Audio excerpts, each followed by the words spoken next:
Good evening my friends and audience.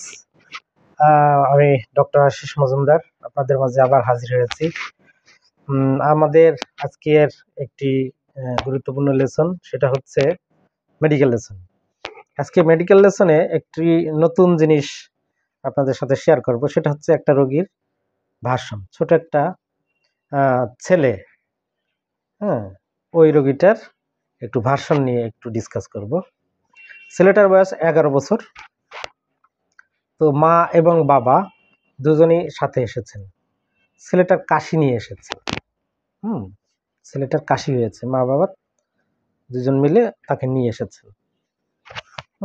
ছেলেটা চেম্বারে এসেই ডাক্তারের সাথে কথা বললেন, নিজেই বললেন, আঙ্কেল ভালো আছেন? হ্যাঁ, ঠিক আছে। তুমি ভালো আছো? হ্যাঁ।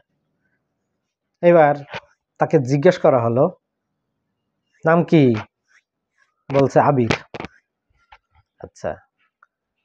এবার মা বাবা দুইজনকে একটু ইশারা দিয়ে বোঝানো হলো, কে বেশি ভালোবাসে, মা নাকি বাবা? বলছে মা।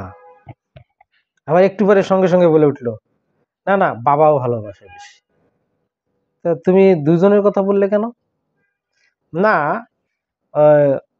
মা তো বাসেই, মাকে সঙ্গে সঙ্গে কোনো কিছু চাইলে দিয়ে দেয়, কিন্তু বাবা একটু দিতে দেরি করে। ব্যাস, হয়ে গেল, কেস ক্লিয়ার। এবার এই রোগীকে আমাদের এই ভার্সনের উপর ডিপেন্ড করে আমরা কি ধরতে পারি। আমরা যখন সফটওয়্যারের মধ্যে ঢুকবো, রাডারে ঢুকি বা ম্যাক যেটাতেই আমরা ঢুকি না কেন, এই কি দিয়ে সার্চ দিব, এর যে কথাটা, এই কথাটাকে ডিকোড করে আমরা একটা রুব্রিকে ট্রান্সফার করব। সেটা কি? সেটা হচ্ছে অ্যাফেকশন রিটার্নস অ্যাফেকশন, এবং এটার মেডিসিন কি হবে? ফসফরাস।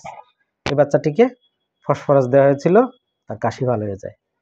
তো সুন্দর একটি টিপস আপনাদের মধ্যে শেয়ার করলাম।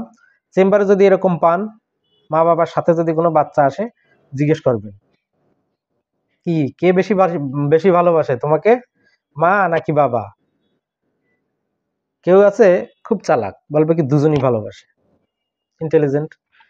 এবার কেউ যদি বলে না, বাবা আমাকে বেশি ভালোবাসে, একটু পরে বলে কি, না, মাও ভাসে, তখন কি করতে হবে? অ্যাফেকশন রিটার্নস অ্যাফেকশন, মানে একটা বলে আবার আরেকটা কিন্তু ঘুরিয়ে দিল। ঠিক আছে? তো এই ক্ষেত্রে আমরা এই রুব্রিকটা অহরহ ব্যবহার করে থাকি চেম্বারে, আপনারাও ব্যবহার করবেন, আশা করি রেজাল্ট ভালো পাবেন। এতক্ষণ আমার কথা শুনলেন ধৈর্য ধরে। তো আগামী ক্লাসে আবার দেখা হবে। সে পর্যন্ত ভালো থাকবেন। ভালো মন্দ আপনারা কমেন্ট করে জানাবেন। থ্যাংক ইউ ভেরি মাচ সাথে থাকার জন্য। নমস্কার।